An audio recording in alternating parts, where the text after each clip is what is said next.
benvinguts a tots i totes. Estem, crec que ja en directe. Sisplau, digueu-nos si està tot funcionant bé. He anat una mica ràpid muntant-ho, llavors potser no se'm sent ni a mi ni a la Joana, o no se'ns veu, o se'ns sent raro, estem al del revés. Aleshores, pel xat estigueu bastant actius, ¿vale? Perquè, bueno, mola molt més quan hi ha una mica d'activitat i ja veig que esteu com molt contents, així que contentíssims de tenir-vos aquí al xat. I també contentíssims de tenir avui a la Joana amb nosaltres. La Joana és doctoranda en física quàntica, ens explicarà una mica millor en simulació de sistemes quàntics a l'Institut de Ciències Fotòniques, d'acord? Aleshores, simulació, sistemes quàntics, moltes paraules rares que haurem d'anar introduint a poc a poc, però bueno, abans de res, millor m'agradaria cedir-li la paraula a ella perquè ens expliqui una mica què tal està i una mica també què l'ha portat a estar aquí, què l'ha portat a fer el doctorat. Joana, si vols, tu mateixa. Bueno, hola a tothom. Jo ara estic acabant el doctorat, com has dit tu, a l'ICFO, a l'Institut de Ciències Fotòniques. Em queda com un anyet o així per acabar. I, a veure, i res, no sé, quan vaig decidir una mica la carrera que fer i tal, o sigui, sí que em vaig ficar a física, però no és que tingués molt clar des del principi que volia fer investigació i volia acabar fent doctorat. Més o menys va ser com anar seguint, acabar la carrera, ficar-me a fer projectes, dir, això no està malament, en realitat adonar-me que no sabia res i em quedaven moltes coses, llavors ficar-me al màster perquè em venia de gust i a l'acabar el màster va ser una mica la mateixa idea. Adonar-te que sabies menys coses encara, no? Sí, i dir, va, una mica més, sí. I ara, que estic acabant el doctorat, m'està passant una mica el mateix, que sí que tinc ganes potser de seguir una mica, però tampoc estic projectant superlluny d'aviam cap on, no sé, si seguir en investigació o no, la gran pregunta. També sents que no tens ni idea de res, vols dir? O sigui... Bueno, sí que em vaig sentint més còmode a poc dins del camp, perquè al final també et vas ficant cada cop més a una cosa més específica. Però bueno, sí que també t'adones de tot el que no saps, òbviament. I suposo que això també et motiva una mica, no? De dir, doncs, tinc més coses encara que no sé i que puc aprendre, no? Sí, són possibilitats de coses que també pots acabar d'entendre millor i de vegades és una mica agobiant també, veure lo gran que és tot i les coses que s'escapen. I lo petit que ets tu, no? També. Sí. Bueno, que al final també la ciència és una mica això, no? És anar col·laborant amb gent i anar, entre tots, anar fent una cosa més consistent, no? Suposo que això també t'ho has trobat, no? En el doctorat, que has anat col·laborant amb gent, has anat a diferents llocs, suposo, també. Sí, i de fet crec que és de les parts que més m'agrada de fer ciència, que al final vas fent projectes amb diferent gent, que és una mica aviam quines idees van sortint i que hi ha la part aquesta com de motivar-te. Jo motivar-me sola no sé si ho faria massa, però el treballar en grup i discutir coses és divertit. Sí, al final, quan al col·le ens fan treballar en grup, no? Té una certa utilitat. Jo, per exemple, a la carrera em vaig trobar que no em van ensenyar quasi a treballar en grup i ara ho trobo molt a faltar, de dir, complicat. Bueno, doncs, ara que ja coneixeu una mica la Joana, si voleu fer-li qualsevol pregunta en qualsevol moment, doncs ara a nivell de vital li podeu preguntar alguna cosa. No sé fins a quin punt potser no vol respondre, però bé, en qualsevol moment pregunteu-nos qualsevol cosa perquè estem encantats de que hi sigueu. Aleshores, si vols, explica'ns una mica què estàs fent sense entrar molt en detall i anirem explicant una mica a poc el que estàs fent, si vols. Vale, estic treballant amb coses de simulació quàntica i de computació quàntica, que com veurem són una mica diferents, i al final la idea és entendre més coses sobre els sistemes quàntics també, que també ja veurem què són els sistemes quàntics. O sigui, al final molta quàntica per tot arreu. Vale, sembla que la paraula d'avui serà quàntica. No? Sí. En algun moment podem intentar jugar al tabú i intentar fer alguna definició sense dir la paraula quàntica? És que seria impossible. Sí. Vale, aleshores, si hem d'utilitzar tants cops aquesta paraula, que tothom estigui d'acord en què estem entenent. Què vol dir la quàntica? Què és la quàntica?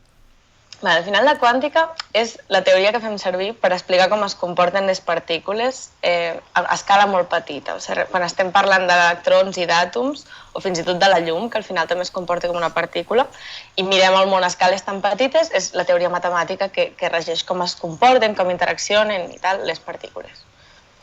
Vale, digues. Digues. Res a dir, digues. I al final, vull dir, sí que estudiem les coses a aquesta escala es comporten seguint la teoria quàntica. En el món real tot està format de partícules, però quan estudiem les coses a l'escala real a la que vivim, els fenòmens quàntics d'alguna manera es perden i utilitzem un altre tipus de física, que és la física clàssica. Normalment es parla de la física quàntica o de la física clàssica. I entenc que aquestes propietats de la física quàntica són bastant diferents i bastant més complexes, no?, que les propietats a què estem acostumats, entenc. Sí, i de fet són molt antiintuitives. O sigui, com veurem, la quàntica té com coses que costa d'imaginar, perquè estem acostumats a imaginar-nos el món d'una manera i les partícules d'alguna manera es comporten d'una altra forma. Suposo que també això és una mica el gran què de la quàntica, no?, que tothom també la té una mica creuada, no?, o tothom és un que difícil la quàntica, perquè al final és això, no?, és molt antiintuitiva. Suposo. Sí, i des de les matemàtiques i quan t'hi vas posant hi ha coses que t'acabes acostumant, però després hi ha tot el tema de la interpretació de tot això, que no és que sigui un problema tancat i que ens podem posar molt filosòfics, però bueno, després també s'entendre. Estaríem 3 hores, no crec? Si posem a parlar de filosofia. Segur que pel xat els encantaria també, però bueno, pot sortir molt malament la cosa. Aleshores, si et sembla bé, o sigui, estem dient, no?, que la quàntica és una cosa que no estem acostumats a ella, no vivim en el nostre dia a dia, però tot i així sí que últimament sí que hi ha bastants fenòmens quàntics, no?, amb els quals sí que estem podent experimentar o que estem començant a poder treballar millor amb ells. Això és veritat? Sí.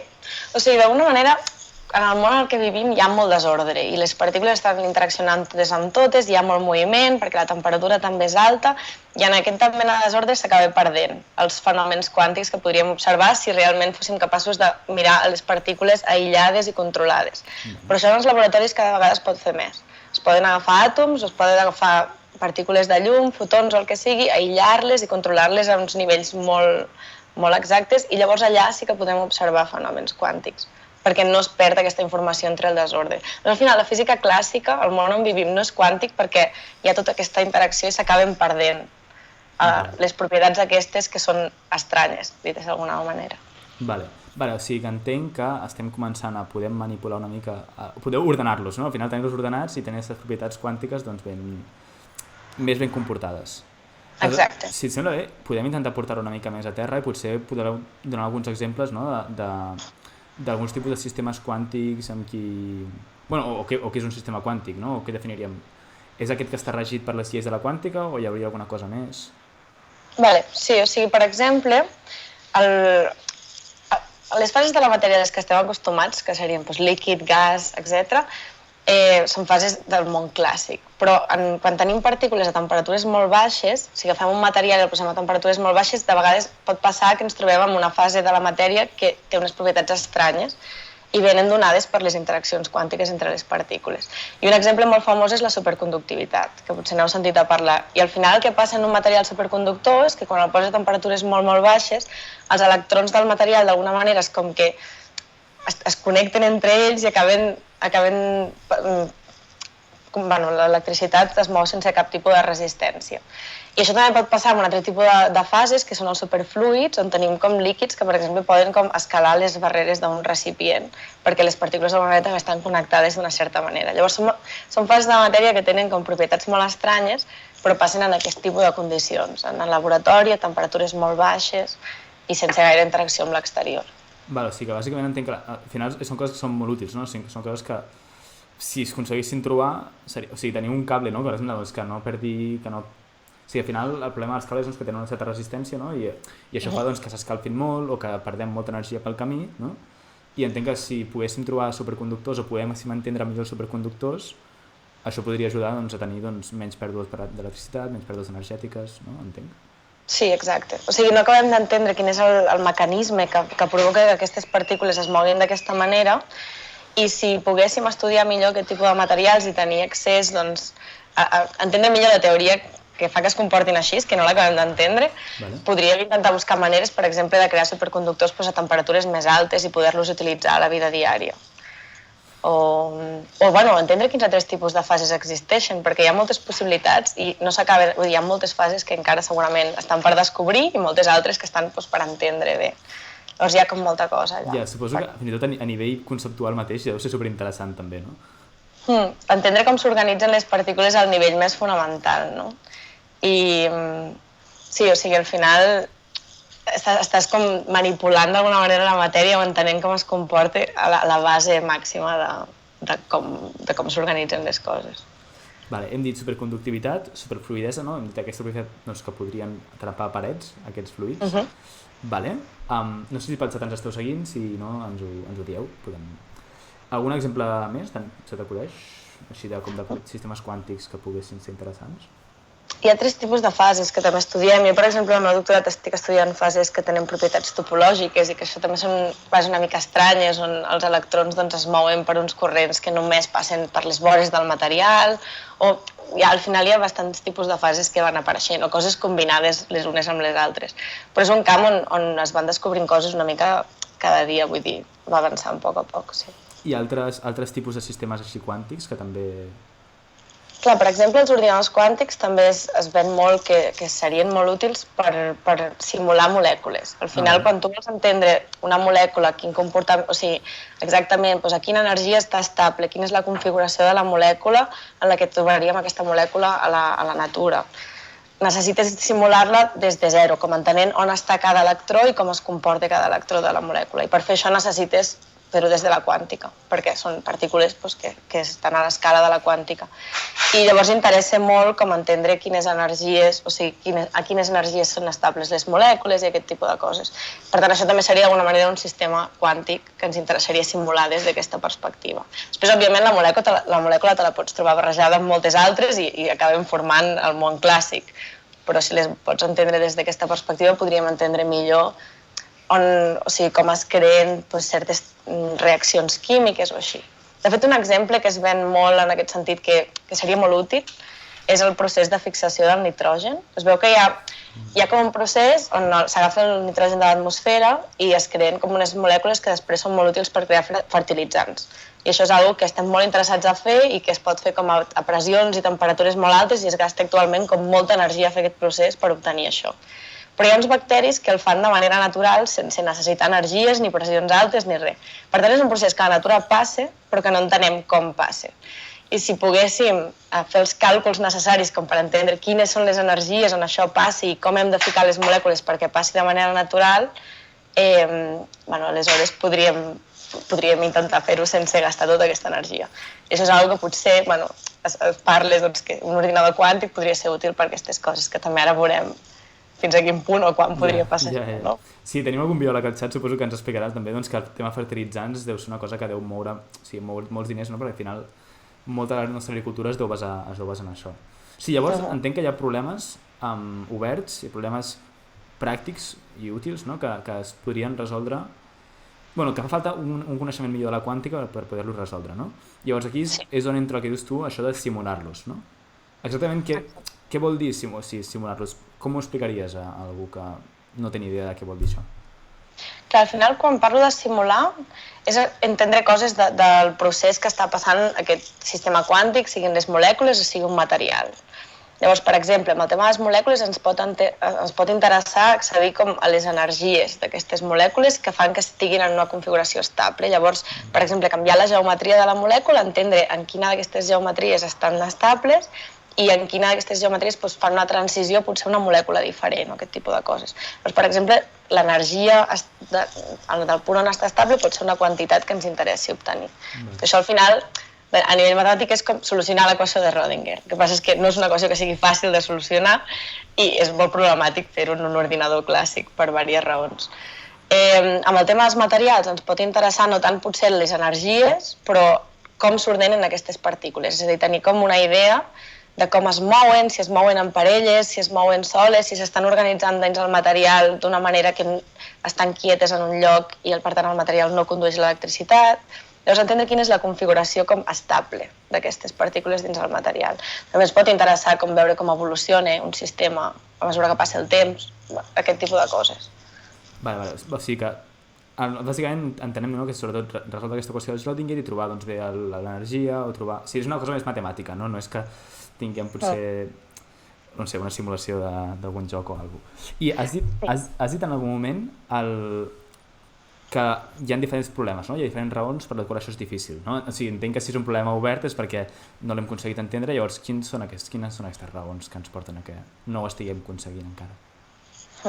Doncs el problema més gran que hi ha amb el tema de quàntica és el que es diu com la maledicció de la dimensionalitat, que en català sona molt dramàtic, Sí, però una mica sí.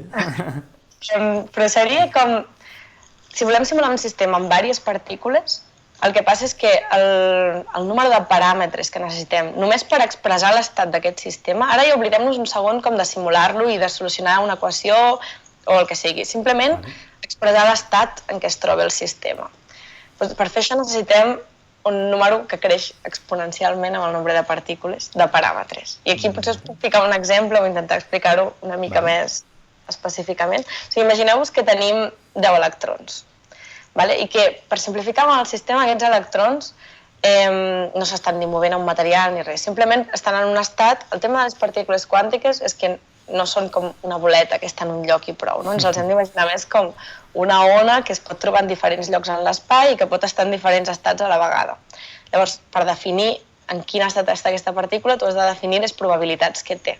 Llavors, per exemple, cada un d'aquests electrons, doncs imagineu-vos que està en 50% de possibilitats de probabilitat d'estar aquí i amb un 50% d'estar aquí. Però si tenim una partícula sola, doncs necessitem dos números, que són la probabilitat de que estigui aquí o aquí. Però que comencem a afegir partícules en el sistema i això és important, interactuen entre elles, resulta que hem de mirar el sistema de manera com global, de totes les partícules juntes. Llavors necessitaríem com una probabilitat per cada configuració possible. Imagineu-vos que tenim 10 electrons, doncs la probabilitat de tenir un aquí i 9 aquí. La probabilitat de tenir 2 aquí i 8 aquí. La probabilitat de tenir, i a més ordenats, com el primer aquí, el segon aquí, el tercer aquí, i totes les configuracions possibles de que aquests electrons estiguin com en un lloc o un altre. Si ens posem a fer combinatòria, ens surt que en aquest cas, que només hi ha dues possibilitats, que estiguin a la dreta o a l'esquerra, tenim 2 a la 10 possibilitats diferents de col·locar aquests electrons. Per tant, necessitem 2 a la 10 paràmetres, números, per definir l'estat d'aquest sistema. Clar, 2 a la 10 són 1000 i pico, però és que si tenim 50 electrons, que 50 electrons no és res, perquè a la realitat hi ha milions d'electrons en qualsevol material, tenim un número que té 15 zeros. O sigui... Bueno, 15 sonen pocs i tot. I, clar, només per 50 electrons, per definir l'estat de 50 electrons. Vale. Sí. O sigui, de 50 electrons que només poden estar o a la dreta o a l'esquerra, tindríem un número amb 15 zeros per definir l'estat d'això. I això no ho pot fer cap ordinador clàssic. I tenint en compte superordinadors i tal, vull dir, arribem molt ràpid al límit de les coses que podem expressar. Ja no estic parlant ni de solucionar l'equació. Llavors, això és un problema enorme. Òbviament hi ha com maneres de fer aproximacions, perquè si no, no faríem res. Però clar, se'ns acaba molt ràpid. Clar, o sigui, a mi. Vale, o sigui, entenc que bàsicament tenim... És com intentar guanyar la Bonoloto, no? Amb un número que té 10.000... O sigui, has encertat 10.000 xifres, no? Quasi, o sigui, a mesura que vas afegint xifres, cada cop és més complicat poder encertar una mica també, no? Vale. Llavors, entenc que tens aquí un problema, que és que bàsicament tens massa paràmetres, tens massa possibilitats i no pots ni començar a resoldre el problema. Llavors, aquí què fa la quàntica? O sigui, entenc que la quàntica pot fer alguna cosa, no? Entenc que bàsicament els ordinadors quàntics o les simulacions quàntiques poden ajudar-te d'alguna manera. Com ho fan? Clar. Si al final... La idea és com bastant directa, no? Perquè és com, en un ordinador clàssic o la manera que tenim de pensar clàssica, necessitem molts paràmetres per expressar un sistema petit. Però això és perquè estem fent la traducció d'alguna manera d'un món que és quàntic a un ordinador o una manera de processar la informació que és clàssica, que és la manera com pensem. Que és com binària, no? Que deies com dreta, esquerra, esquerra, dreta. Sí. O sigui, o esquerra o dreta, no? Una mica. Bueno, suposo que arribarem més tard a allò. Sí, exacte. Però si aquesta informació la podem codificar en un sistema quàntic, doncs aquests 10 electrons són 10 partícules o com veurem després, bits d'informació quàntica, en aquest cas que poden estar en dos llocs alhora. Llavors, d'alguna manera, estem mapejant un a un, tenim com 10 partícules i només necessitem 10 qubits per poder expressar l'estat i després, per simular-ho ja veurem com fer-ho. Però, clar, amb això guanyes molt. Ja no tens aquest problema de memòria. Clar, passes de 15 zeros a un 0, no? Bàsicament. Exacte. És com que estàs simulant la natura, però al final amb les seves normes, no? Si tu el que vols és simular sistemes quàntics, doncs intentar processar la informació de la mateixa manera que ho fa la quàntica. Clar, és com adaptar-te al màxim al problema que has de resoldre una mica. Sí. Vale. Faig un petit moment. Molta gent nova ha entrat al directe, benvinguts. Estem parlant de sistemes quàntics, d'acord? Doncs coses molt petites, amb unes normes una mica diferents, i estem parlant doncs, que els ordinadors clàssics no estan sent capaços de poder ni tan sols descriure'ls bé, llavors una possible solució passa per utilitzar la quàntica per resoldre la quàntica. Llavors entenc que hi ha diferents maneres de fer-ho. Una d'elles són els ordinadors quàntics i una altra d'elles és la simulació quàntica, els simuladors quàntics. Sí. Per quin vols començar? Podem començar pels simuladors, potser, que és com encara més directe la manera aquesta com de fer-ho amb les pròpies normes de la natura. Perfecte. Al final, o sigui, la idea de darrere dels simuladors quàntics és dir, vale, doncs tenim un sistema que volem entendre, podem tornar a la idea aquestes molècules, superconductors, no? Si tenim això, bueno, un problema que volem entendre per resoldre un problema real, d'acord? Exacte. Llavors tenim un material on tenim aquests electrons i no entenem com s'estan comportant, no entenem el mecanisme que fa que es moguin sense resistència i no podem, en el cas d'un material, doncs és molt difícil observar com es mouen aquests electrons, és molt difícil extreure mesures del material, encara que el tinguem més o menys aïllat, i els materials normalment són supercomplicats. Estem parlant d'algun 3 dimensions, amb àtoms de diferents tipus, bueno, és un lío. Llavors, àtoms també, sí, bueno. Sí, mirar allà dins ens perdrem ràpid. Però el que podem intentar fer és dir, vale, anem a crear un sistema que s'assembli molt a aquest, que tingui les mateixes, o sigui, on les partícules es moguin amb les mateixes normes que sabem que hi ha en aquest altre sistema i veure si podem obtenir el mateix tipus de fenòmens i llavors estudiar-los allà, on és molt més fàcil. Llavors la idea seria, per exemple, en els experiments d'àtoms freds, el que fan és, amb làsers, crear l'estructura com interna del material, una mica simplificada, perquè així podem estudiar-ho millor. Quan dius àtoms freds, què et refereixes? O sigui, tenim un experiment on en principi amb uns làsers creem com una estructura que s'assembli com a l'estructura del material i allà hi posem àtoms que tinguin unes propietats semblants a les propietats d'aquests electrons del material, que estiguin a temperatures fredes perquè no es moguin, o sigui, si estan a temperatures molt altes al final és molt fàcil perdre'ls i hi ha molta temperatura sempre... ¿Dónde está mi átomo? Sí. O sigui, molta temperatura al final sempre vol dir desordre i també els volem tenir com aïllats una mica de l'exterior, per tant, dins del buit. Pregunta per il·lustrar-nos una mica, de quines temperatures estaríem parlant? De mili-nanokelvins, o sigui... 0,00000 kelvins. Sí. O sigui, a temperatures molt baixes. Aquest tipus d'experiments arriben a temperatures molt baixes. El mínim possible. Vale. Crec que més o menys això. No sé si l'he liat, però més o menys. I llavors els tenim allà controlats i fem que interaccionin entre ells, que això ja passa de forma natural, però podem, com creant les distàncies que ens interessin, potser posant algun camp electromagnètic, tal, anem creant el sistema perquè s'assembli el més possible al material que volem entendre. I això es pot fer en alguns casos. I llavors deixem que el sistema evolucioni.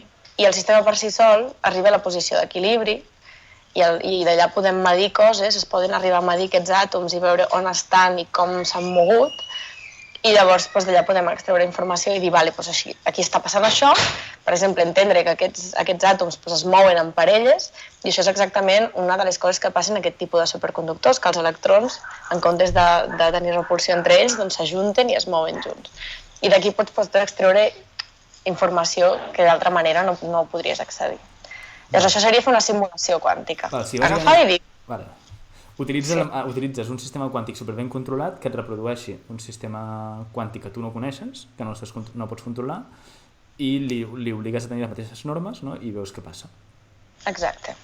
I d'alguna manera la natura ja fa el procés per tu no has de calcular res, no has d'agafar l'equació i solucionar-la en un ordinador, sinó que deixes que ell sol s'estabilitzi i llavors mesures. Que guai. I això és molt interessant per simular algun tipus de sistemes, però òbviament té un límit, perquè estem jugant també amb les normes d'aquests àtoms i no podem dir, a mi em ve de gust que aquests àtoms interaccionin d'aquesta manera superrara, perquè són àtoms al final. I estàs limitat a la natura. Sí, pots fer coses rares, la gent s'ha inventat tot tipus de coses, però hi ha un límit. I pots simular altres materials, hi ha idees de com poder simular molècules fent aquest tipus de coses també amb àtoms freds. No sempre són àtoms freds, també hi ha simuladors quàntics que treballen amb fotons, amb llum o amb altres tipus de plataformes, però la idea és una mica aquesta. Sí, que entenc que té l'avantatge, que és com molt més específic el problema que... O sigui, pots adaptar-ho superespecífic al problema que vols resoldre, no? Sí. O sigui, a veure, depèn de no tots els problemes, entenc. O sigui, suposo que el que perds de poder generalitzar-ho, no? Ho guanyes en que estàs molt més adaptat al problema. Exacte. Sí. I jo crec que els simuladors quàntics potser estan més a prop de donar-nos informació sobre coses que no coneixem. En comparació amb els ordinadors. Vale. Sí, són més limitats, però a la vegada són més limitats a l'hora que no són tan generals. Vale. Sí. I abans de començar a parlar d'ordinadors quàntics, jo crec que hi haurà molta gent que té ganes. O sigui, aquest tema dels simuladors quàntics, com està ara mateix a nivell experimental? És a dir, està bastant avançat, s'està oferint reptes, està estancant-se...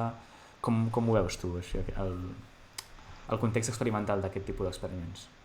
Doncs està avançant bastant ràpid. És un tema que en els últims anys s'han arribat a fer moltes coses i és molt interessant perquè a nivell teòric s'havien predit fases de la matèria que tindrien certes propietats i tal, i s'han observat després amb aquests simuladors que es podien aconseguir aquest tipus de propietats, i això és molt interessant. És veritat que hi ha un moment on hi ha un salt que hauria de passar al revés, no? Que els simuladors ens donin informació que de manera teòrica ja no podem predir. Però això és una mica complicat perquè falta acabar d'entendre bé aquests límits, i quan tu observar una cosa al laboratori pots dir, vale, això, encara que jo no pugui calcular al meu ordinador, és el que està passant. Llavors, falta una mica fer aquest salt. Però aquest salt no sembla un salt que es pugui... O sigui, al final, si només tens eines de la simulació quàntica, no necessites alguna cosa extra per poder assegurar-te i fer aquest salt? Clar, normalment el que es fa és començar a estudiar en sistemes petits i veure que quan vas augmentant... Perquè els sistemes petits tu encara els pots fer en un ordinador clàssic, perquè no tenim el problema de tenir masses paràmetres. Però a mesura que agafes sistemes més grans, on pots veure coses més interessants, i intentar veure si estan d'acord en un punt, anar augmentant... Però sí, vull dir que aquest serà el punt complicat. En el moment en què comencem a simular coses, tant amb els simuladors com ara ho veurem amb els ordinadors quàntics, que no hem pogut fer fins ara, que és el punt interessant, però a la vegada també és el punt on pot sortir discussió, no? Mira, justament ens pregunten pel xat, l'Astrocat Info, que com s'aconsegueix aquests quasi 0 Kelvin? O sigui, saps quina és la manera experimental d'aconseguir-ho? No molt bé, o sigui, hi ha diferents mètodes. Crec que, per exemple, amb els experiments aquests d'àtoms freds i tal, hi ha una manera de refredar el sistema que es fa amb làsers. D'alguna manera, perquè arribar a temperatures molt, molt baixes al final vol dir anar extraient l'energia del sistema i que no hi hagi moviment, que aquests àtoms realment estiguin quasi quiets. Llavors t'interessa com anar extraient d'alguna manera aquesta energia que et sobre. I crec que sí, amb aquest tipus d'experiments es fa amb làsers que poden ajudar a refredar el sistema. Amb els ordinadors quàntics, que normalment el més típic que són uns xips que també s'han de posar a temperatures molt baixes, hi ha com unes neveres. Si mai heu vist la foto aquesta típica dels ordinadors quàntics, semblen superfuturistes. Sí, aquesta cosa que pengen, no? Sí. Aquella cosa que penja és la nevera. És la nevera. O sigui, l'ordinador és un xip superpetit que està posat al final, però la cosa que penja és la nevera. Hemos sido engañados. Sí, i allò és com per anar traient també totes les vibracions i que al final el sistema el tinguis molt aïllat i que no hi hagi moviment de cap tipus i arribis a temperatures molt baixes. Però hi ha diferents mètodes. Clar, justament l'Aleix, l'Astrocat Info que ens ho comenta, ell és astrònom i diu que ja costa a vegades refrigerar, no? Les càmeres, entenc, i a un pocs Kelvin. Imagino que deu ser més complicat encara a arribar fins al 0,0000 Kelvin. Sí, crec que és una part molt complicada. Et dono les gràcies, Joana, també. De res. Molt bé, doncs, si us sembla bé, preguntes en qualsevol moment, ja sabeu, estarem encantats de respondre-les. Anem al tema que suposo que també és una mica... Jo això de simuladors quàntics ho trobo superinteressant i em sembla molt, molt interessant, però s'ha d'entendre que el tema que està de moda també podem parlar de per què són els ordinadors quàntics, no? Entenc que ara estàvem atacant el problema d'una manera molt específica, no? Ens anàvem molt a un sistema quàntic que jo tinc controlat, que em reprodueix un sistema que no tinc controlat. Els ordinadors és un encaix, és un approach, un apropament superdiferent, no? Entenc? Sí, o sigui, clar, la idea dels ordinadors ja és molt més general, és com... I la cosa que es vol aconseguir seria un ordinador quàntic universal, on tu en principi puguis fer qualsevol tipus d'algoritme o simular-hi qualsevol tipus de coses que no necessàriament... I també a l'Spotify, no? També obert, també? Sí, no sé fins a quin punt seria útil això, però sí que d'alguna manera sigui això, que sigui molt més general i que tinguis en un mateix ordinador, o sigui, en una mateixa plataforma experimental, perquè parlem d'ordinador, però també són partícules quàntiques al final el que hi tindrem, doncs hi puguis fer diferents tipus de simulacions, puguis fer-hi córrer diferents algoritmes. O sigui que al final entenc que almenys el concepte d'ordinador que tenim és un ordinador que pot fer uns certs càlculs, no? I que pot fer coses totalment diferents, no? Doncs ara, deia el Spotify com una mica en broma, però en realitat doncs, el fet que podem fer a l'Spotify o podem córrer un càlcul d'astrofísica del que sigui, no? Llavors, com se fa un ordinador clàssic per fer això? Que al final un ordinador clàssic el que fem és codificar la informació en bits, o sigui, els bits tenim 0, pot ser un 0 o un 1, que en un ordinador clàssic al final tens uns circuits i és que passi la corrent o que no passi la corrent, 0 o 1. I a partir d'aquí comences a construir, no? I a nivell d'usuari nosaltres acabem veient tota la part construïda, però al final aquesta informació està codificada d'aquesta manera. I tu tens la informació i vas aplicant portes lògiques de diferents tipus on connectes aquesta informació. Per exemple, si això és un 1 o un 0, o sigui, les portes lògiques són coses molt simples, són relacions molt simples. Si tinc dos uns em dones un 1, si tinc un 1 i un 0, si és i em dones un 1, si és, són relacions així. I a partir d'aquí vas construint i al final, si tens un conjunt de portes que és prou universal, que et permet expressar qualsevol cosa, pot ser molt complicat expressar coses com codificar a Spotify, però es pot fer. I vas creant capes de complexitat una sobre de l'altra. Vale, llavors entenc que l'ordinador quàntic al final també és un ordinador, per tant fa una cosa molt semblant, però té una petita millora, no? Sí. O sigui, amb l'ordinador quàntic la idea és la mateixa, seria tenir com una unitat d'informació on podem codificar la informació i a partir d'aquí anar-hi aplicant operacions. La diferència és que ara, en comptes de tenir un bit que sigui el 0 i l'1, doncs tenim qúbits. I al final un qúbit pot ser moltes coses diferents al nivell de què és a la plataforma. O sigui, un qúbit pot ser un electró... Al final abans parlàvem d'electrons que estiguin a la dreta o a l'esquerra perquè tampoc em volia posar amb tot el tema de l'espín, però el tema dels electrons al final... Perfecte que no vulguis entrar en aquest tema. Perfecte. Però que tenen com un camp magnètic que pot tenir dos estats. Qualsevol sistema que sigui quàntic i que pugui estar en dos estats i no 5, perquè llavors complicaríem molt les coses, tot i que hi ha recerca en aquella direcció, pot ser un qúbit. Llavors no m'estic ficant per les horàries. Perfecte. But let's not go down there. I, per exemple, l'espín d'un electró, o pot ser també la polarització d'un fotó, que pot ser cap a un costat o cap a l'altre. Pot ser també un defecte en un material on pots tenir-hi o no tenir una partícula atrapada. Pot ser els més típics, els que estan fent servir a Google, a IBM o fins i tot al Barcelona Supercomputing Center que volen fer un ordinador quàntic, també ho faran amb això.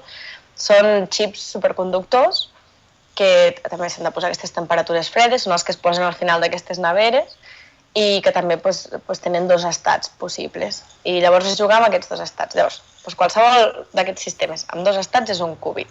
I allà hi podem codificar informació igual que fem amb els bits. Vull dir, podem posar un munt de qúbits que tinguin l'estat que sigui, una barreja entre 0 i 1, perquè, com hem dit, les partícules quàntiques estan en una superposició. Llavors, un qúbit es defineix com per dues probabilitats de que l'estat una probabilitat de que l'estat estigui en un estat o l'altre. I quan tenim diversos qúbits i interaccionen entre ells, que això és el que ens interessa que passi, doncs llavors podem aplicar aquest tipus de portes lògiques i al final medir l'estat final que tenim i treure una informació d'allà. Llavors hi ha com l'estat en què estan les partícules, les portes lògiques que hi pots aplicar i al final de tot el que medeixes. I les portes lògiques en aquest cas normalment depèn del sistema que tinguis, per exemple, aplicar-hi camps electromagnètics, apropar les partícules perquè interaccionin entre elles i després allunyar-les i aquest tipus de coses que tu faries en un experiment i a partir d'això a poc aniries com teixint l'algoritme i al final medir. Vale. O sigui, entenc que bàsicament tot aquest sistema d'algoritmes, de portes lògiques, al final acaba sent una cosa superfísica, no? Que tinc un experiment i manipulo els àtoms així, no? I això va sent com operacions de 1, pues 1, o 0, 1, 0, no? Exacte. Vale, llavors amb això podem anar construint i fer operacions, entenc. Sí, després tu com a... Clar, jo per exemple que no estic treballant amb els experiments, o en concret si tu estàs parlant d'algoritmes quàntics ja t'oblides una mica de què són aquests qúbits i és com, jo sé quines operacions es poden aplicar en un sistema quàntic, es fa d'una manera més abstracta i a partir d'aquí creo l'algoritme, però a l'hora d'aplicar-los el que està passant és això que dèiem. I que al final s'ha de medir i s'ha de treure la informació d'allà. Vale, llavors, quan dius algoritme quàntic, o sigui, jo persona que té zero coneixement de computació i de res d'això, un algoritme per mi és un seguit d'instruccions, no? que ens dona un resultat, no? Entenc? Sí, o sigui, que tinguis un input, Vale. has de donar alguna cosa, hi ha un seguit d'instruccions i treus alguna altra cosa, l'output. Vale. I un algoritme quàntic és això, però en quàntic. Sí. Potser la diferència més gran a l'hora de pensar en l'algoritme clàssic, tot el que està passant quan tu vas aplicant vull dir, pots entendre, pots simular un ordinador clàssic perquè estàs fent-ho, no? Però en un algoritme quàntic, d'alguna manera, és com tu li dones alguna cosa al sistema quàntic, allà passen coses, però si tu al mig de l'algoritme de cop et fiques a medir per saber alguna cosa, te'l carregues. Perquè no pots medir per allà al mig. És com, has d'anar aplicant coses sense que el sistema interaccioni amb res, que estigui aïllat, que tot estigui estable, perquè les partícules facin les seves coses i al final medir. És un acte de fe que estigui tot funcionant bé. Jo si fos experimental m'estaria tornant boig, dir, no puc mirar. Sí, no, total. I és un problema important, perquè els ordinadors clàssics tenim mètodes per corregir errors que passen durant el procés, però en els ordinadors quàntics és molt difícil el tema de corregir errors. Hi ha diverses propostes de com fer-ho, i és una de les coses que en un futur, quan tinguem ordinadors quàntics que puguin corregir errors, podrem aplicar, totes aquestes promeses estan una mica subjectes a que es trobi, o sigui, que es pugui corregir errors. I és complicat, perquè corregir errors sense mirar és molt complicat. Clar. No, al final hi ha la teoria, no? I després ja aplicar-ho a la pràctica, que això ja és un... O sigui, veig que hi ha coses que són complicades, no? I per exemple, una altra cosa que sé és que el gran problema dels ordinadors quàntics, o un d'ells, és que també no estem sent capaços d'aconseguir molts qúbits, no? O sigui, en un ordinador clàssic al final tens tants bits quasi com vulguis. Però... Llavors, entenc que també és un problema dels qúbits, no? Que no pots tenir moltíssims. Sí, o sigui, els problemes principals són aquests tres. Que has de tenir molts qúbits, t'interessa tenir molts qúbits, i ara mateix, no sé, ho estava buscant per curiositat, crec que l'últim IBM té 400, però són qúbits amb molts errors i que quasi no sobreviuen gaire temps, perquè tu pots tenir molts qúbits, però si després d'aquests qúbits al cap d'un segon de cop han perdut la informació, perquè això també passa, clar, té un temps que sobreviu la informació allà, però si és molt inestable no pots fer-hi res. Llavors necessites prou qúbits, que tingui prou temps de supervivència la informació allà dins, i després que puguis corregir errors. Al final, de corregir errors, les propostes que hi ha només és que necessiten encara més qúbits per corregir errors. Llavors és que encara va creixent més la bola. Sí, fins ara és una mica a veure qui la té més llarga, no? D'IBM. Jo tinc més qúbits, sí. Però clar, sempre s'ha de llegir entre línies, perquè si t'ho venen com, doncs ara hem arribat a 1.000 qúbits, i després t'ho mires com, sí, però al cap d'un segon se't mor. Cuando lo pides en AliExpress, ¿no? Y cuando te llega, ¿no? Sí. No és només el número de qúbits, no. Aleshores, el meu problema és, si estem veient que ja té bastants errors, aleshores, quin benefici té utilitzar un qúbit? O sigui, en el cas de simuladors quàntics ho entens perfectament, perquè estàs adaptant el problema súper. Però en el cas d'un algoritme quàntic, com es beneficia això? Vale, el tema és... el tema, si volem simular un sistema quàntic, com hem vist abans, només amb el fet de com emmagatzemar la informació dins dels qúbits, ja guanyem, no? Perquè com que segueixen sent partícules quàntiques, doncs no ens creix exponencialment el número de paràmetres que necessitem i, per tant, allà necessitem menys. Això vol dir que segurament, si volem inventar-nos un algoritme que en trobi l'energia d'una partícula o d'una molècula o que ens digui alguna cosa sobre l'estructura d'una fase de la matèria, com que ja de bones a primeres necessitem menys paràmetres i menys memòria per expressar les coses, té molts punts que podríem trobar algoritmes que triguin menys a calcular aquestes coses. Però això no està demostrat. O sigui, hi ha propostes d'algoritmes que podrien servir per fer aquestes coses, la gent està fent recerca en aquesta direcció, però no està molt clar. Si es podrà fer d'una manera, sobretot si es podrà fer d'una manera eficient que ens permeti simular molècules que fins ara no hem pogut simular, perquè les molècules petitones ja les podem simular, però aquestes no són interessants. Sí que hi ha alguns algoritmes quàntics, de fet, quan va començar com tota la cosa aquesta dels ordinadors quàntics i als anys 80, una mica abans, però el més famós és dels anys 80, l'algoritme de Shor, que es va demostrar matemàticament que són algoritmes que ens permetrien fer coses que ara no podem fer. Aquest algoritme de Shor el que permet és factoritzar nombres primers, que és un problema matemàtic que amb ordinadors clàssics no podem fer. De fet, tota la manera com encriptem ara mateix els missatges es fa fent servir que això és un problema molt difícil que no es pot solucionar. Si tinguéssim un ordinador quàntic que corregís errors, que tingués prou cúbics, etc., podríem factoritzar nombres primers i carregar-nos la criptografia que tenim muntada ara mateix. No sé fins a quin punt és interessant, però bueno, ho podríem fer. I després hi ha un altre algoritme, que és l'algoritme de Grover, que també permet com buscar elements dins d'un conjunt d'una manera més eficient que ho faries amb un ordinador clàssic. Aquests dos estan demostrats que són més eficients perquè utilitzen el que és l'entrellaçament quàntic. Vale. Sí, això crec que ens ho estàvem preguntant per Twitter, no? Perquè, o sigui, una mica més enllà d'això, no? De per què només el 0... O sigui, no és només el 0 i l'1, sinó també doncs, aquesta propietat, no? Entenc que també se li pot treure partit. Sí, exacte. O sigui, per una banda, és això, les dues coses que ens aporten els algoritmes quàntics, els ordinadors quàntics, a sobre del que, a diferència del que podem fer amb un ordinador clàssic, és, o sigui, com hem vist, el d'emmagatzemar informació, però per altra banda, amb això no n'hi ha prou com per poder demostrar que un algoritme és més ràpid o més lent. El que utilitzen algoritmes com l'algoritme de Shor i l'algoritme de Grover és l'entrellaçament quàntic. És el fet aquest de que quan tu tens diverses partícules quàntiques que interaccionen entre elles, aquest sistema ja no es pot expressar com cada partícula aïllada que fa la seva cosa, sinó que s'ha d'expressar com una cosa conjunta. Que si aquestes partícules de cop són una mateixa cosa. De fet, si tu tens dues partícules i estan entrellaçades, les pots allunyar moltíssim, però segueixen sent part d'un mateix sistema i segueixen estant connectades.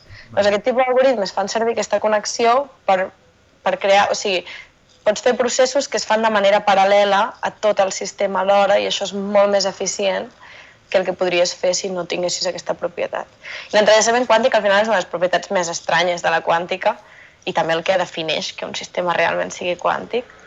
I bueno, quan s'estava començant a crear la teoria quàntica i tal, hi va haver molta discussió sobre això, perquè es posava una mica en contra de molts principis filosòfics que es creien en aquell moment, com el tema de que les coses són locals i tal. O sigui, entenc que per entrellaçament quàntic no és això, que jo agafo aquest qúbit, el modifico i per culpa de modificar aquest, instantàniament aquest també se'm modifica, no?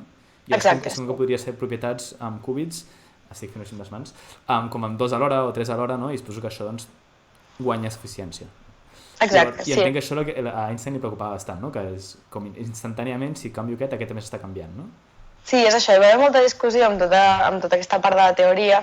L'Einstein crec que com per enriure es deia que era spooky action at a distance o alguna cosa així. L'acció fantasmal a distància, sí. Sí, que era bastant estrany que això passés, no? Però al final s'ha demostrat, vull dir, ara mateix està demostrat que l'entrellaçament quàntic existeix. Van donar un Nobel, no? Fa el novembre. Clar, exacte. I que realment les coses funcionen d'aquesta manera, sí. Vale, o sigui, justament la gran crítica d'Einstein s'ha acabat convertint en el gran potencial dels algoritmes quàntics per poder superar els algoritmes clàssics. Sí. Però tot i així, tu m'has donat 2 exemples. O sigui, jo entenc que no tots els algoritmes... O sigui, que necessites com un algoritme que estigui ben pensat i ben demostrat que pot... I això no passa amb tot, entenc, no? Sí, clar, hi ha aquests 2 grans exemples, que a més són ja de fa 40 anys i no s'han trobat gaires més grans exemples, però hi ha la idea aquesta de... O sigui, realment hi ha una falta molt gran d'algoritmes. Si ara mateix de cop tinguéssim un ordinador quàntic que funcionés superbé, a part d'aquests 2 algoritmes, ningú té massa clar què hi faria. El que passa és que sí que hi ha la promesa aquesta de dir no, però és que jo si em vull posar a simular un sistema que és quàntic, si realment ho faig amb qúbits, ha de funcionar millor, perquè si la natura és capaç, la natura que és quàntica arriba als estats d'equilibri d'aquests sistemes i els processos passen en un temps que no és un temps superllarg, el temps que trigaríem a fer un ordinador clàssic, en un ordinador quàntic també hauríem de poder crear algoritmes que ens permetin fer aquestes coses. I bueno, hi ha algoritmes, hi ha idees d'algoritmes que es poden implementar i tal, però no està demostrat que realment si els poguéssim implementar bé, que clar, ara mateix, vull dir això, no es poden implementar bé, els podem com analitzar d'una manera teòrica, però si funcionarien o no. Hi ha molta feina per fer amb el tema d'algoritmes. Sí, i es van fer cosetes. Crec que recordo, no sé quin Google que va anunciar com la supremacia quàntica, és a dir, com que un algoritme quàntic era més ràpid que un algoritme clàssic, no?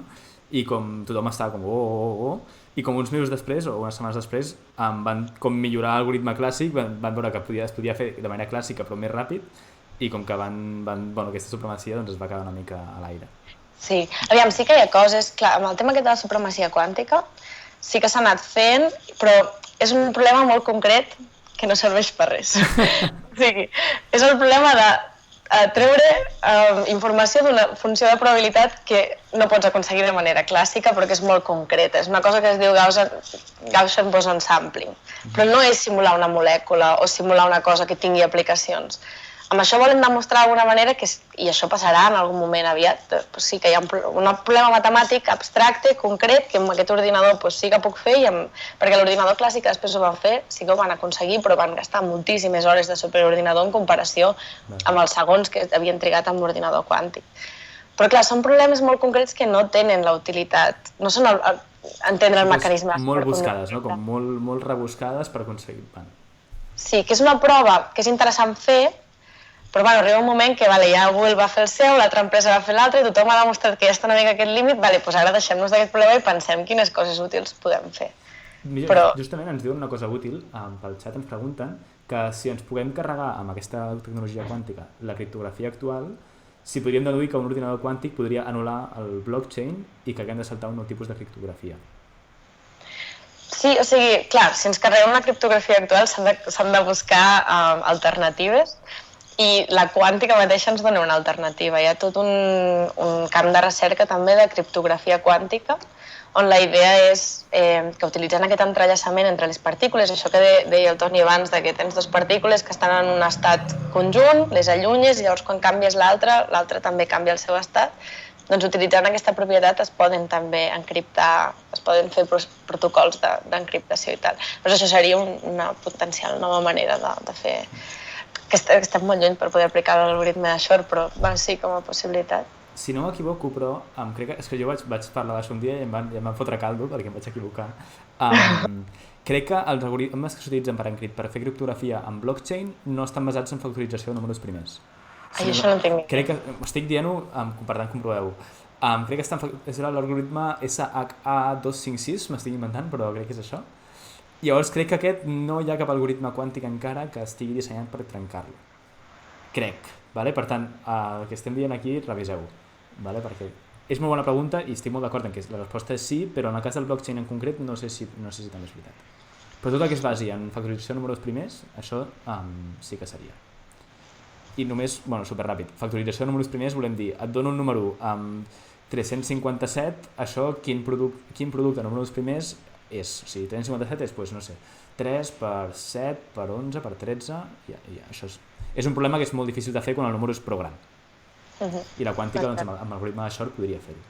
Ens pregunten, també, pregunta molt interessant, amb l'entrellaçament quàntic, teòricament, podríem tenir comunicacions instantànies a anys llum? És una bona pregunta perquè és una cosa que moltes vegades no s'explica bé i sembla que vagi per aquí, però en realitat no. Sí que tens dues partícules que estan en un estat conjunt i si jo les allunyo i canvio l'estat d'un, l'altre automàticament també canvia d'estat. Però si jo volgués, o sigui, depèn de què entenguem com a informació, és una mica més subtil que això. Llavors, si jo observo aquesta partícula i veig que està en un estat, encara que l'altre hagi canviat, l'altre no l'ha observat ningú. D'alguna manera la informació passaria a la persona que té l'altra partícula encara a la velocitat de la llum. És com que l'estat segueix sent el mateix, però mentre l'altra persona no l'observi i sàpigui, no sé com explicar-ho bé. Sí, a veure, és com que per trobar rèdit d'això, per poder dir, ei, a mi m'ha sortit això, a tu t'ha sortit això, vale, doncs, és com que necessites enviar-li, dir-li, ei, trucar-lo, no? Bueno, no ho sé. Sí, exacte. O sigui que per fer aquest tipus de criptografia quàntica i aquest tipus de protocols necessites un canal quàntic, que és la connexió entre aquestes dues partícules, que és veritat que és instantània, però necessites un canal clàssic on t'estàs comunicant també certa informació. Si no, no s'entén realment que aquesta informació està viatjant. La informació segueix viatjant a la velocitat de la llum. Sí, és un tema bastant complicat, la veritat. És interessant, Però, per exemple, hi ha un tema que sí que es pot parlar una mica, que és el tema de l'internet quàntic, no? Si no m'equivoco, allà a l'ICFO teniu un grup que parla d'ordinadors quàntics separats, no? A partir de l'entrellaçament, intentar connectar-los i que es parlin ordinadors molt llunyans. Sí, això també és un altre tema de recerca. Sí, igualment, no es podrien enviar informació real més ràpid que la llum, però els podríem connectar a distàncies, Clar, i s'ha de pensar en maneres d'enviar aquesta informació, perquè no és que vulguis que la informació s'enviï més ràpid, però, com hem dit, si tenim un algoritme quàntic i mesurem, perdem la informació.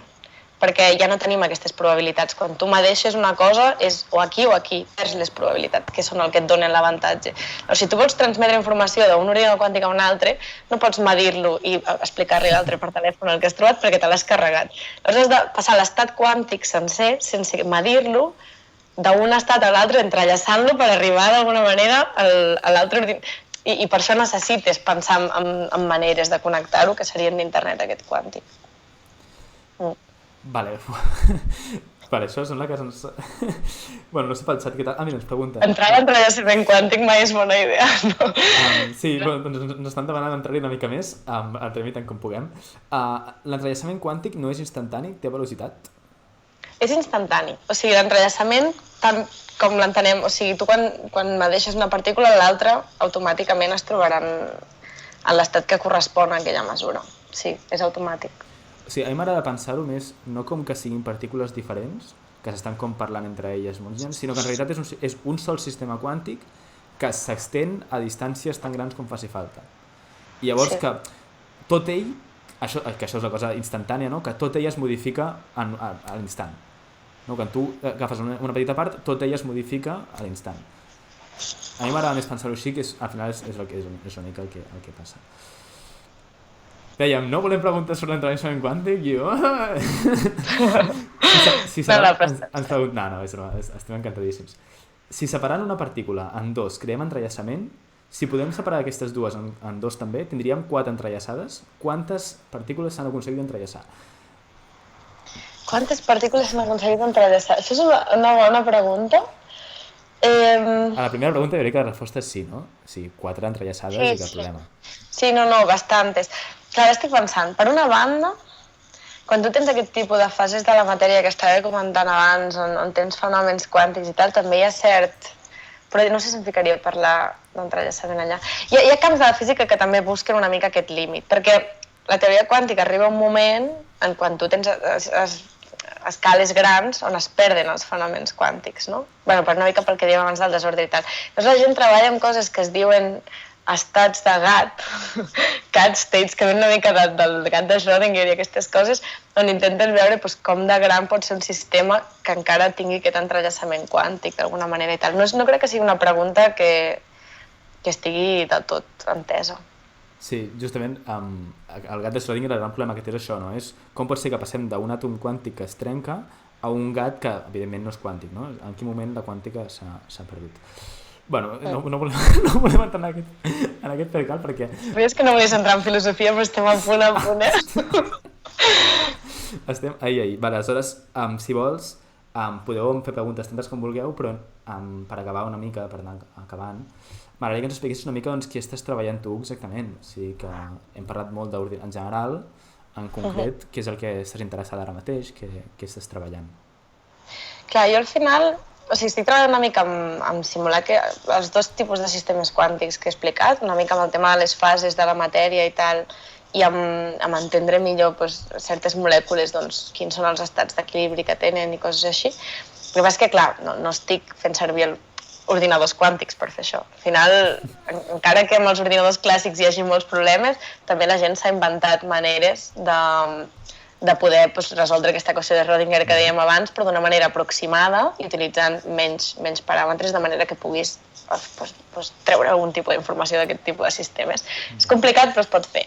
Llavors hi ha com, per altra banda, això, molts algoritmes clàssics que també van avançant i que, a més, també estem en un moment on els superordinadors cada vegada tenen més eficiència i són més grans i tal, i es poden anar fent coses cada vegada més interessants. Llavors, normalment, del que es tracta això és de dir si sabem certa informació sobre el sistema que estem intentant simular, si tenim com intuïció de quines són les coses importants i quines són les coses que podem dir, vale, això me n'oblido, però n'aproximo, llavors podem trobar maneres, al final hi ha molta part de mètodes numèrics també de la computació d'aquest tipus de coses per extreure informació del sistema i veure com s'ordenen les partícules i tal. Llavors jo estic fent la part una mica teòrica. Perdona, que em diuen que tinc el micro baix, si ara està millor, m'ho dius. Vale, i aleshores, o sigui, que exactament això que has dit, no? Aquests algoritmes clàssics que s'adapten una mica al problema, en quina direcció aniria? O sigui, què vol dir això? Bueno, hi ha diferents tipus d'algoritmes clàssics. Per exemple, en els últims anys estic fent servir una cosa que es diuen com xarxes de tensors i que al final ven una mica... Són algoritmes clàssics que s'han inspirat una mica amb la teoria quàntica i amb el tipus de coses, amb l'entrellaçament i aquest tipus de coses, i quines són les parts importants que ens podem quedar per comprimir la informació i quedar-nos amb el que necessitem i l'altre no simular-ho, explicat així més o menys. I bueno, hi ha altra gent que utilitza com, no sé, algoritmes de Monte Carlo, hi ha diferents propostes i es va treballant en aquesta direcció i bueno, cada cop es poden fer més cosetes també.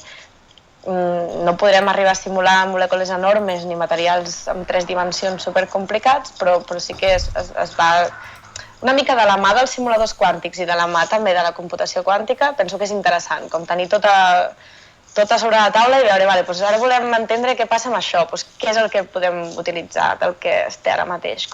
I és una mica el que s'està intentant fer ara és això, com treure el millor de cada món i intentar combinar-ho d'alguna manera que puguis fer algun tipus de cosa nova i van sortint cosetes. Sí, al final, com a resum una mica de tot el que estem explicant, no? És com intentar adaptar al màxim la manera com resols un problema al problema en si, no? Si en el cas de simuladors quàntics utilitzant les mateixes eines que tenen la quàntica, ordinadors quàntics igual, i també aquests algoritmes, entenc que és com això que dèiem, no? Si tens 50 electrons, doncs 48 a l'esquerra, 42 a la dreta, no? És com intentar dir, vale, doncs potser hi ha algunes d'aquestes distribucions que no són del tot, que no esperem que passin, no? Exacte. I llavors intentar oblidar-te d'aquestes i ja directament proposar una solució que digui, doncs aquesta té bastant sentit. Sí. Sí, potser et perds, no? Potser realment la solució està allà i no t'està enterant, no? Però bueno, el que guanyes en eficiència suposo que val la pena. Exacte, perquè al final si no talles per algun lloc simplement no ho pots simular. Vale. Super, doncs preguntes en qualsevol moment, de caure la tinc aquí. Si no, anirem fent cloenda a poc, o sigui que ara queden 5 minutets tranquil·lament. I si vols ens fem una mica de marujes, de predicció del futur i no sé, explica'ns una mica tu que estàs dintre del camp, com ho veus, com veus el camp, com veus el seu futur, perquè molta gent ens diu potser és una bombolla o potser realment és una revolució, no sé, com ho veus?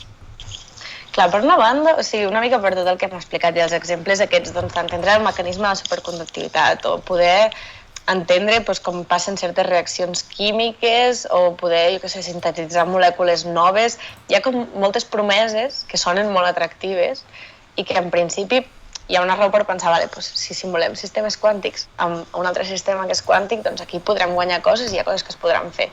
Llavors és com, hi ha totes aquestes idees que és molt fàcil emocionar-se amb tot això.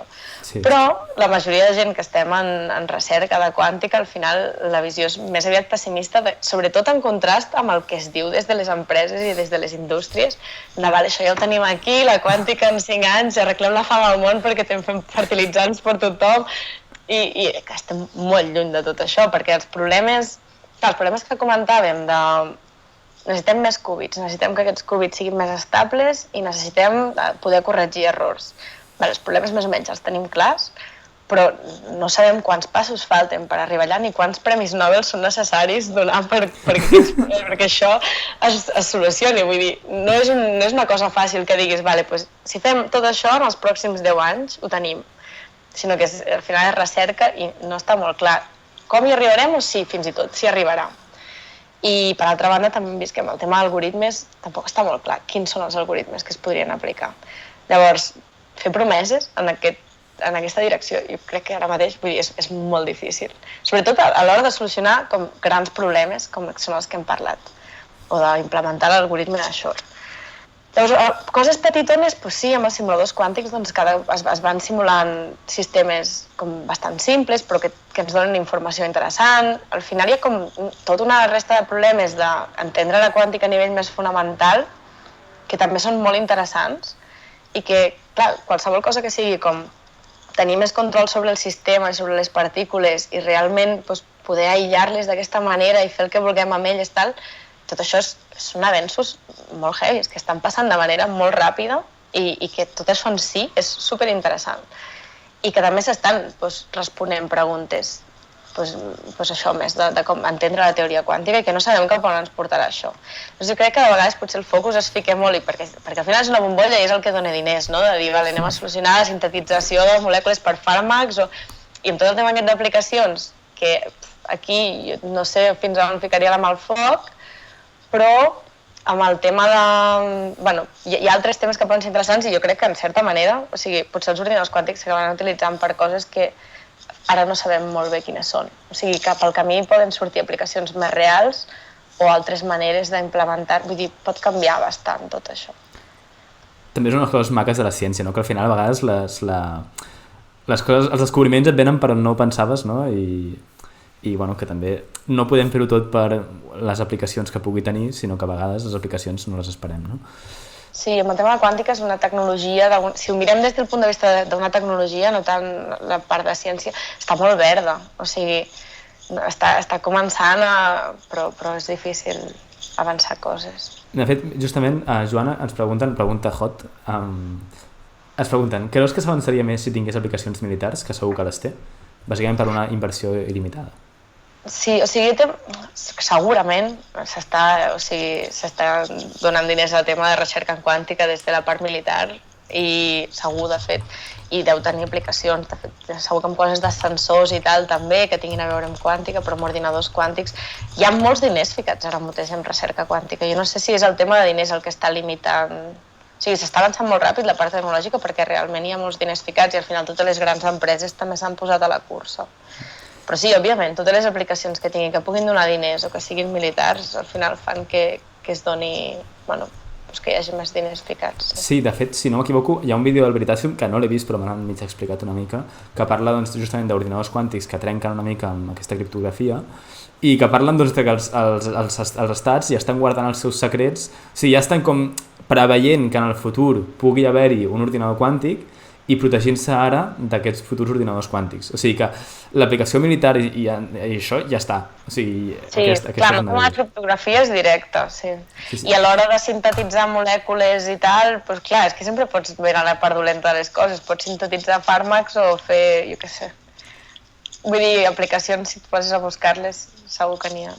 Ens pregunten ara pel xat, hi ha debats sobre els dilemes ètics que poden sorgir quan els ordinadors quàntics s'utilitzin per a aquestes aplicacions? Rotllo, amb els fertilitzants, amb les patents, doncs es sorgeixen molts dilemes ètics, no? De qui s'emporta aquesta tecnologia i...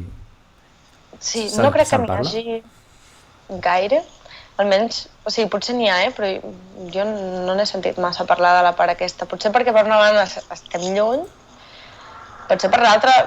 perquè tampoc interessa des de les grans empreses, no? Vull dir, al final la gent que està fent més bombolla, no sé si estan molt interessats en posar això al focus. Ara mateix, clar, què passa? Que, per exemple, Google és mundialment dels que estan portant, o sigui, estan més a la frontera de la recerca amb ordinadors quàntics, són els que han arribat més lluny, que van fer tot el tema aquest de la supremacia quàntica, de l'experiment, que no es podia fer amb un ordinador clàssic i tal, perquè al final són els que tenen més diners i fan ofertes a la gent que està treballant a les universitats i acaben allà. I si els interessa tenir tot això i avançar tant, també serà per tenir ells cert poder sobre el que s'aconsegueixi fer després. I després hi ha IBM i moltes altres empreses. Dins de la part acadèmica també hi ha grups molt bons, però clar, és difícil competir amb aquests monstres que tenen tant de poder. Clar, sí, fa una mica de por, no? Tenir un avenç en una tecnologia tant que pots canviar tant les coses en mans de coses privades, fa una mica de por.